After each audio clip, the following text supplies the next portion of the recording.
여러분 안녕하세요. 말씀 묵상입니다. 우리는 지금 찰스 스펄전 목사님의 설교를 통해서 마태복음 9장 37절로 38절 그리고 10장 1절의 말씀을 추수할 일꾼을 구함이라는 제목으로 함께 읽고 묵상하고 있습니다. 자, 먼저 본문의 내용을 읽도록 하겠습니다. 이에 제자들에게 이르시되 추수할 것은 많되 일꾼은 적으니 그러므로 추수하는 주인에게 청하여 추수할 일꾼들을 보내주소서 하라 하시니라. 예수께서 그의 12 제자를 부르사 더러운 귀신을 쫓아내며 모든 병과 모든 악한 것을 고치는 권능을 주시니라. 아멘. 자, 우리가 바로 앞선 시간에서는 첫 번째 요점의 일부분을 보았습니다. 자, 예수님께서는 자신에게 몰려드는 큰 무리들을 보셨습니다. 그리고 그 주위에 모여든 사람들을 추수밭에 있는 허다한 나달들에 비유하셨습니다. 자, 또한 주님께서는 알곡으로서 그들이 가지고 있는 가치에 대하여 생각하셨습니다. 하나님 앞에서 그들은 가장 보배로운 존재입니다. 허다한 무리의 영혼들은 바로 주님 보시기에 보배들이다라고 하는 내용이었습니다. 자, 오늘은 계속되는 내용을 우리가 읽고 묵상하도록 하겠습니다. 자, 그러나 주님께서 그들을 추수할 수확물로 말씀하실 때 주님께서는 그들에게 닥칠 수 있는 위험에 대한 생각을 염두에 두고 계셨습니다. 우리 농촌에서는 지금 수확물이 잘 익어서 낫을 내어 거두어 들일 때가 되었습니다.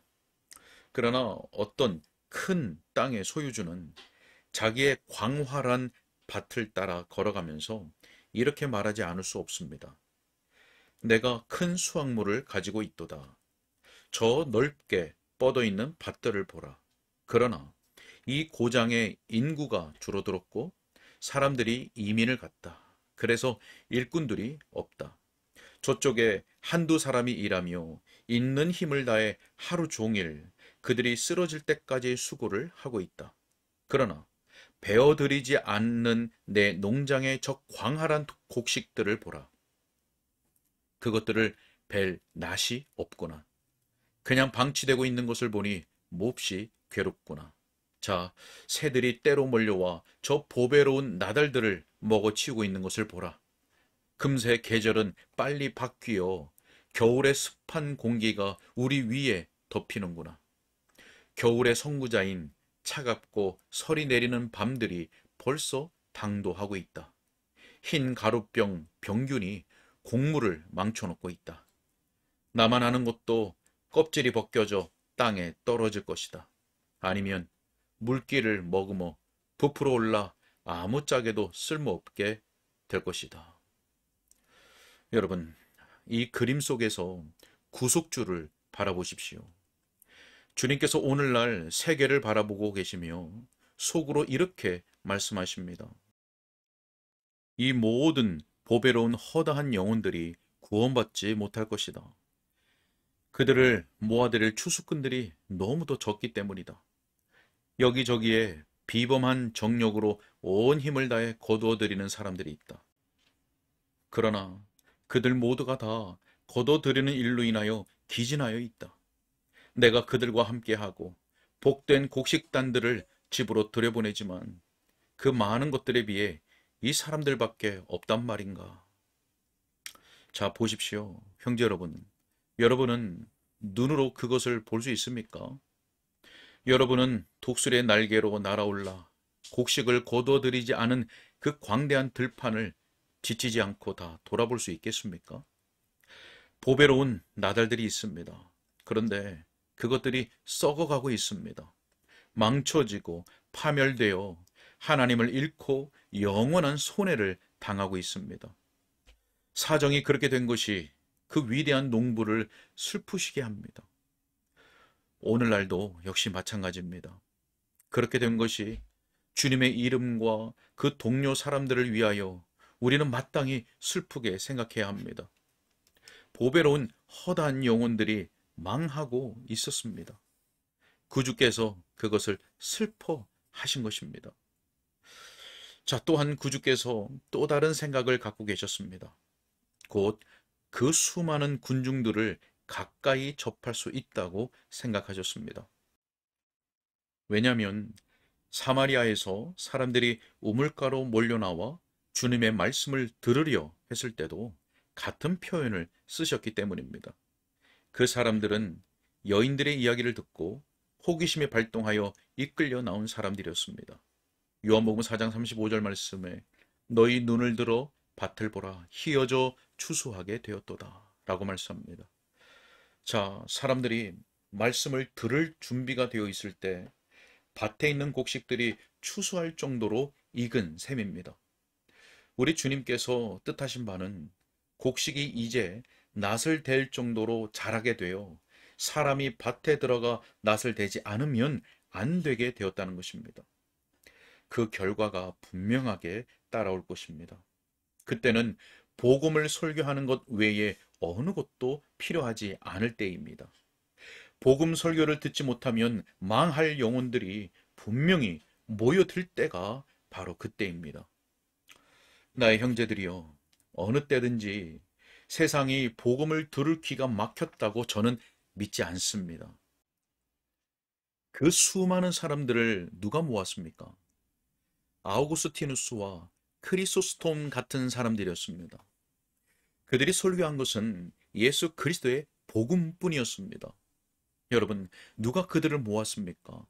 요한 후스와 루터 그리고 칼빈과 같은 사람들이었습니다. 그들에게서는 언제나 그리스도의 달콤한 향기가 났습니다. 이 땅 영국에서 수많은 사람들을 누가 모았습니까? 위클리프와 우리의 존 녹스가 아니고 누구였습니까?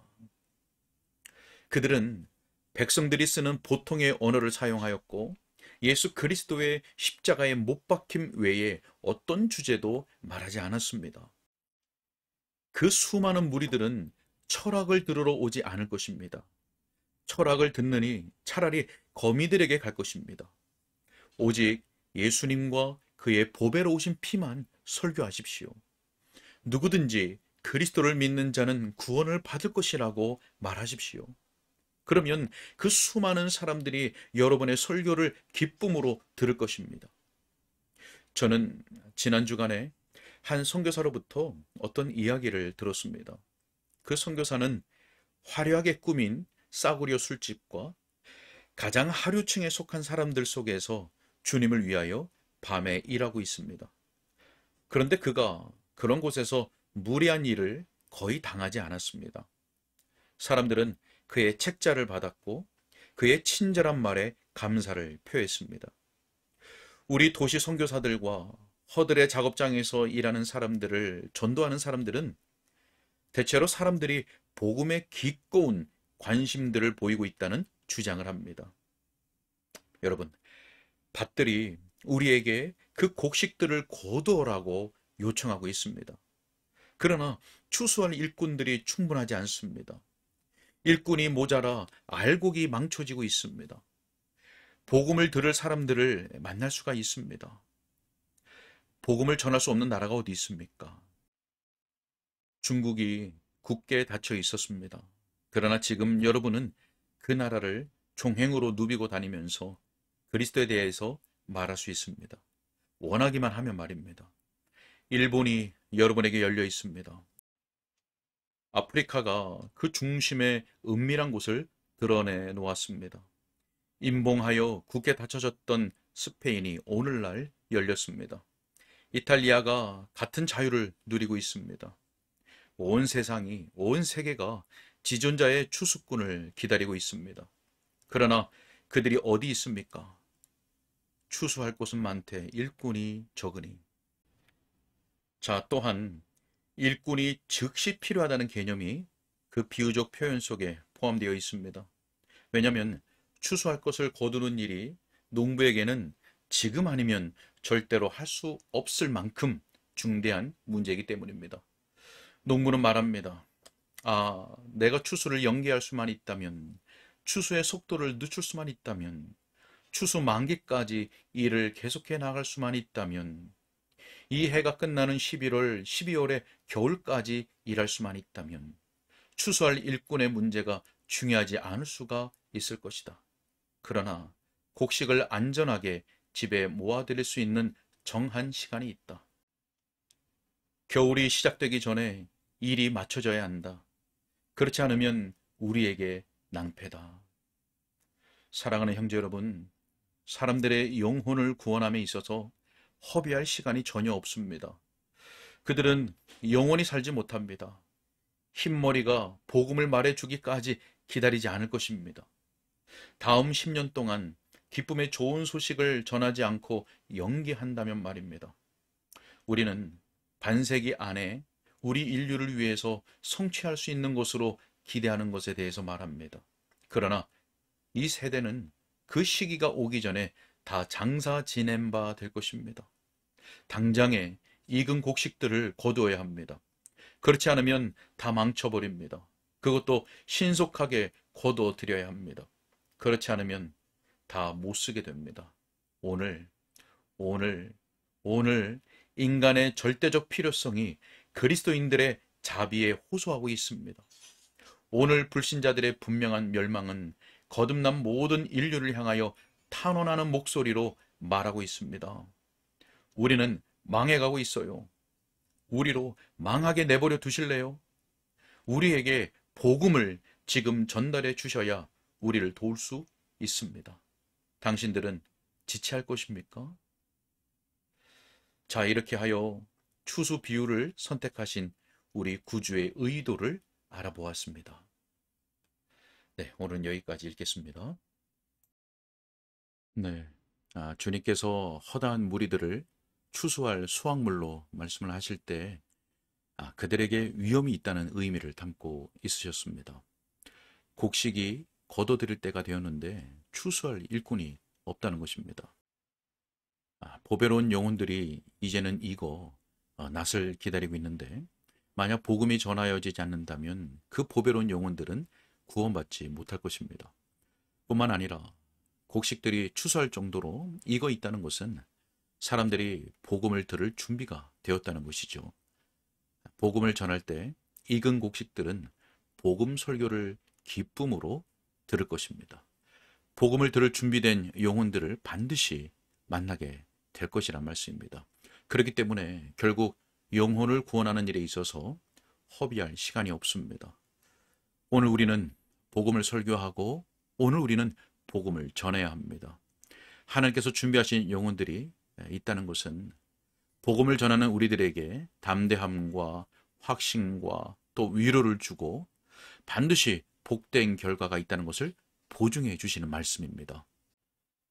우리가 영혼들을 위하여 복음을 증거하는 모든 일에 하나님의 성령께서 복 주시기를 간절히 기도합니다. 함께 기도하겠습니다.